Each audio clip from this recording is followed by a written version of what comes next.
Convivono da anni con pareti che riportano gli evidenti segni delle infiltrazioni d'acqua e impianti non a norme residenti dei condominiati di Via Pinelli in protesta davanti alla sede del comune di Padova. Nonostante tutte queste problematiche siano state denunciate attraverso una relazione tecnica di un ingegnere, l'ATER rifiuta di fare il cappotto che sanerebbe tutte queste problematiche e di rifare ovviamente l'impianto fognario.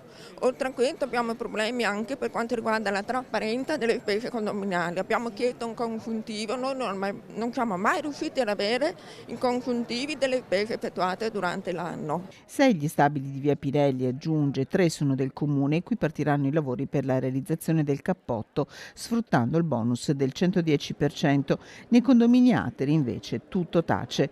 Da tempo va avanti la protesta che ha portato i comitati inquilini a discutere del tema in prefettura. Il 1° aprile siamo stati ricevuti dal prefetto vicario e qualche giorno dopo la prefettura ha inviato una nota all'Ater per conoscenza al comune dove sostanzialmente approvava la nostra richiesta di convocazione di un tavolo. La richiesta rimane quindi quella di una convocazione urgente per un confronto con i vertici dell'Ater di Padova.